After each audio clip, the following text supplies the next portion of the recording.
नमस्कार। हमारे channel divine कथा में आपका स्वागत है।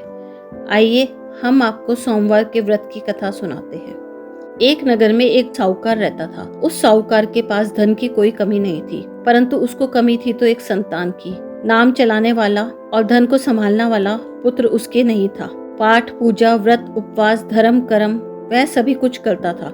वह प्रत्येक सोमवार शिव जी का पूजन, व्रत, उपवास सब करता था। शाम के समय मंदिर में जाकर शिव जी के सामने दीपक भी जलाया करता था। एक बार उसके भक्ति भाव को देखकर माता पार्वती ने शिव जी से कहा, हे शिव जी, इस दुखियारे भक्त का दुख आपको दूर करना चाहिए। यह कितने भक्ति भाव से आपकी पूजा पाठ करता है। शिव जी ने उत्तर दिया, कर्मों का फल सबको भोगना पड़ता है। यह संसार कर्म क्षेत्र है। माता पार्वती बोली, कर्मों को काटने के लिए तो व्रत उपवास होते हैं। कितनी अनन्य भक्ति से यह आपका व्रत करता है, क्या आप इसके कष्ट दूर नहीं करेंगे?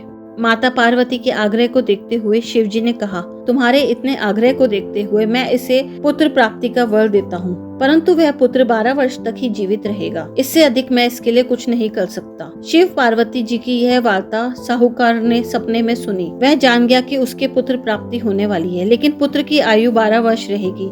यह सोचकर वह दुखी भी हो उठा। कुछ समय के पश्चात साहूकार के घर में एक सुंदर पुत्र का जन्म हुआ। साहूकार के घर में बहुत खुशियां मनाई गईं, परंतु साहूकार निराश था। बालक जब 11 वर्ष का हुआ तो उसकी माता उसके विवाह की जिद करने लगी। साहूकार जानता था कि बालक की आयु कम है और आने वाली बहू को विधवा का दुख नहीं देखना पड़े, तो साहूकार ने कहा कि मैं पहले इसे पढ़ाने के लिए काशी भेजूंगा। साहूकार ने लड़के के मामा को बोला, तुम इस बालक को काशी पढ़ने के लिए ले जाओ। राह में तुम जहाँ ठहरो वहीं पर ब्राह्मणों को भोजन, दक्षिणा, दान धर्म करते हुए जाना। साहूकार का कहना मानकर रास्ते में जहाँ जहाँ मामा भांजे को ब्राह्मण मिले वहीं पे उन्होंने दान दक्षिणा करी और काशी की तरफ चल पड़े। रास्ते में वह एक नगर में ठहरे जहाँ पे राजा की कन्या का विवाह था। राजा की कन्या का विवाह जिस लड़के से हो रहा था वह कान्हा था। उसके पिता इसी बात से चिंतित थे कि मेरा पुत्र एक आंख से काना है, अगर राजा को इस बात का पता लग गया तो वह मुझे मरवा देंगे। तब उसने साहूकार के लड़के को देखा और सोचा, क्यों न मेरे पुत्र के कपड़े पहनाकर इस लड़के से ही तोरण मरवा लें। इस समय ज्यादा लोग होते हैं, कोई देख ना ले कि मेरा लड़का काना है। राजकुमार के पिता ने साहूकार के लड़के और उसके मामा से बात करी तो उन्हें कोई भी ऐतराज नहीं था।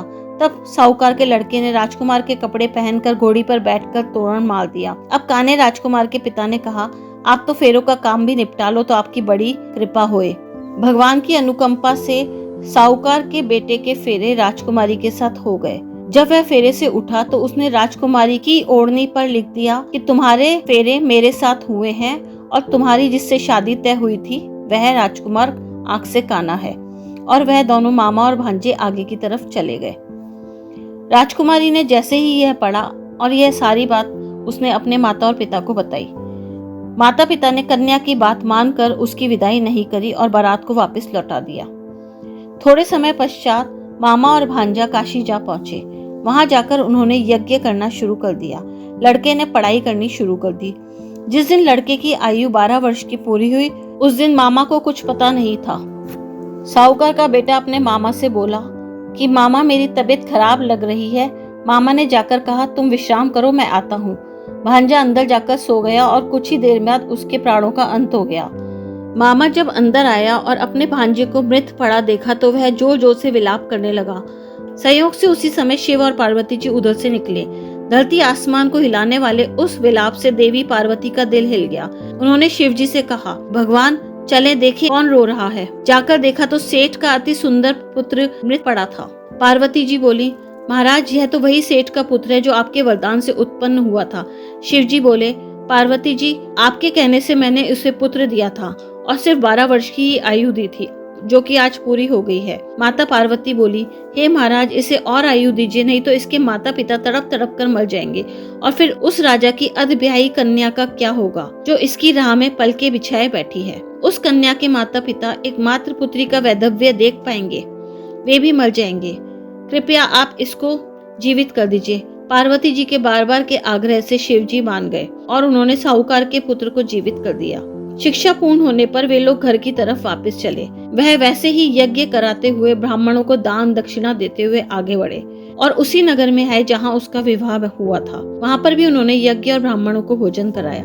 एक ब्राह्मण ने राजा से कहा, काशी से कोई 2 जने आए हैं जो यज्ञ और ब्राह्मणों को भोजन करा रहे हैं। राजा के मन में शंका हुई कि शायद ये वही हो जिसकी मुझे तलाश है। जाकर उन्होंने देखा तो उनको पहचान लिया। राजा आदर सहित उन दोनों को महल में ले आए और बहुत स्वागत सत्कार किया और बहुत सारा धन देकर उन्हें और अपनी लड़की को विदा किया। जब वे स्वयं अपने नगर के बाहर पहुंचे तो भांजे को बाग में छोड़कर मामा घर गया। मामा को अकेला देखकर सेठ और सेठानी छत पे से कूदने लगे। तभी वहां बैठी मैना ने कहा कि पहले हकीकत तो जान लो।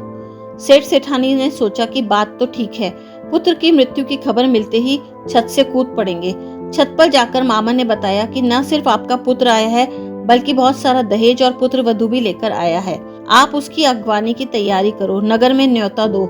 संक्षेप में सारा वृत्तांत बताकर वह वापस बाग में गया और बाजे गाजे बजवाए। इस प्रकार सोमवार के व्रत का उद्यापन और कथा सुनने से संतानहीन सेठ को पुत्र ही नहीं पुत्र वधू और बहुत सारा धन प्राप्त हुआ। संसार में सभी जनों को चाहिए कि वे सोमवार का व्रत और उपवास करें, सावन के सोमवार करें और शिव जी की आराधना करें। अगर आपको हमारी कहानियाँ पसंद आ रही हो तो कृपया हमारे चैनल को लाइक, शेयर एंड सब्सक्राइब करें और अगली कहानी सुनने के लिए बेल आइकन प्रेस करना ना भूलें।